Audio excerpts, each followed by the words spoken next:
Hi friends, welcome back to our channel. இன்னைக்கு வீடியோவில் கத்திரிக்காய் வச்சு ஒரு ரெசிபி தாங்க செய்ய போகிறோம். இது சப்பாத்தி, பூரி, பரோட்டா, இட்லி, தோசை, ஜீரா ரைஸ் அப்படின்னு சொல்லிட்டு எல்லாத்துக்கூடயும் அடிப்பொலியான காம்பினேஷனாக இருக்கும். கண்டிப்பாக ஒரு முறையாவது இந்த மாதிரி கத்திரிக்காயை செஞ்சு பாருங்கள். டேஸ்ட் அட்டகாசமாக இருக்கும். வாங்க எப்படி செய்யறதுன்னு பார்த்துக்கலாம். அதுக்கு முன்னாடி சேனலை சப்ஸ்கிரைப் பண்ணாதவங்க சேனலை சப்ஸ்கிரைப் பண்ணிடுங்க. ஒரு பாத்திரத்தில் 1 டேபிள் ஸ்பூன் அளவுக்கு எண்ணெயை சேர்த்துக்கோங்க.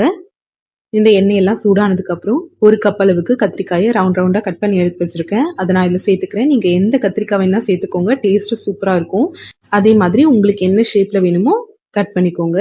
பட் ஆனா இந்த மாதிரி ஆயில்ல ஒரு முறை லைட்டா ஃப்ரை பண்ணி விட்டுக்கோங்க. இப்போ இந்த கத்திரிக்காயெல்லாம் இந்த மாதிரி பாதி அளவுக்கு வெந்து வந்துருச்சு. இந்த ஸ்டேஜ்ல நம்ம இதை வேற ஒரு பாத்திரத்துல மாத்தி வச்சுக்கலாம்.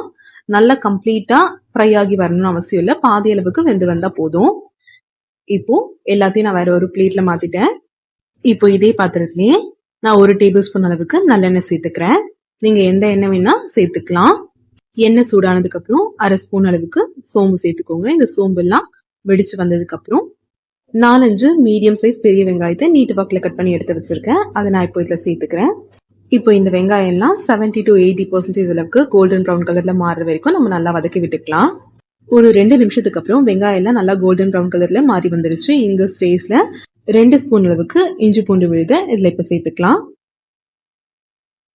இந்த இஞ்சி பூண்டு விழுதோட பச்சை வாசனை போற வரைக்கும் நம்ம இதை நல்லா வதக்கி விட்டுக்கலாம். உங்களுக்கு மசாலா வாசனை எந்த அளவுக்கு வேணுமோ அதுக்கேற்ற மாதிரி நீங்க இஞ்சி பூண்டு விழுத சேர்த்துக்கோங்க.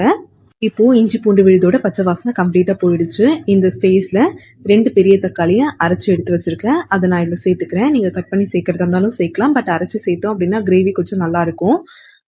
இப்போ இது எல்லாத்தையும் ஒரு முறை லைட்டா கலந்து விட்டுட்டு நம்ம மசாலா சேர்க்க ஆரம்பிச்சிடலாம்.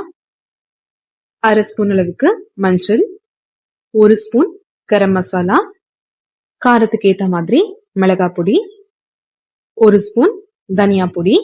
நீங்க மிளகாய் பொடி எந்த அளவுக்கு எடுக்கிறீங்களோ அதே அளவுக்கு தனியா பொடியும் எடுத்துக்கோங்க. கிரேவிக்கு தேவையான அளவுக்கு உப்பு. இப்போ இது எல்லாத்தையும் ஒரு முறை நல்லா கலந்து விட்டுக்கோங்க.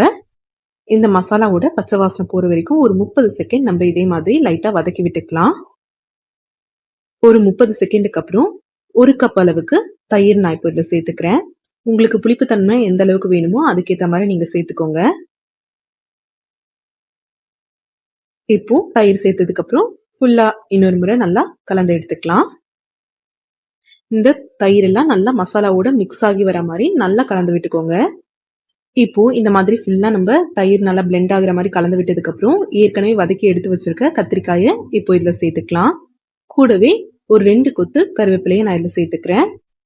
2 பச்சை மிளகாயை நீட்டு வாக்குல கட் பண்ணி அதையும் இதுல சேர்த்துக்கோங்க. பச்சை மிளகாய் சேர்க்கும் போது கிரேவியோட ஃபிளேவர் ரொம்ப நல்லா இருக்கும். இப்போ இந்த கிரேவி எந்த கன்சிஸ்டன்சில வேணுமோ அதுக்கேற்ற மாதிரி நீங்க தண்ணி சேர்த்துக்கோங்க. நான் வந்து 1 கிளாஸ் அளவுக்கு தண்ணி சேர்த்திருக்கேன். இப்போ மறுபடியும் ஒரு முறை அடியில இருந்து ஃபுல்லா நல்லா கலந்து விட்டுட்டு ஒரு மூடி போட்டு 5 நிமிஷம் நம்ம இந்த கிரேவியை நல்லா கொதிக்க விட்டு எடுத்துக்கலாம். 5 நிமிஷத்துக்கு அப்புறம் கிரேவி இந்த மாதிரி நல்லா கொதிச்சு வந்துருச்சு. இந்த ஸ்டேஜ்ல கொஞ்சமா கொத்தமல்லி இலையை தூவிக்கலாம். கூடவே வீட்டுல கஸ்தூரி மேத்தி இருந்தது அப்படின்னா அதையும் சேர்த்துக்கோங்க. ஃபிளேவர் சூப்பரா இருக்கும். இப்போ இது எல்லாத்தையும் ஒரு முறை நல்லா கலந்து விட்டுக்கலாம். அப்பதான் நமக்கு வந்து அந்த ஃபிளேவர் நல்லா பிளெண்ட் ஆகி வரும். கலந்து விட்டதுக்கு அப்புறம் நம்ம இப்போ ஸ்டவ் ஆஃப் பண்ணிக்கலாம். அவ்வளவுதாங்க, நம்ம கத்திரிக்காய் மசாலா கிரேவி ரெடி ஆயிடுச்சு. கண்டிப்பா இந்த ரெசிபியை ஒரு முறையாவது உங்க வீட்டுல ட்ரை பண்ணி பாருங்க. அவ்வளோ டேஸ்டா இருக்கும். சப்பாத்தி, பூரி, பரோட்டா, இட்லி, தோசைன்னு எல்லாத்துக்குமே சூப்பரான காம்பினேஷனா இருக்கும்.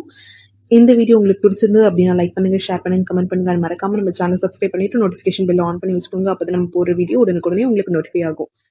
தேங்க்ஸ் ஃபார் வாட்சிங்.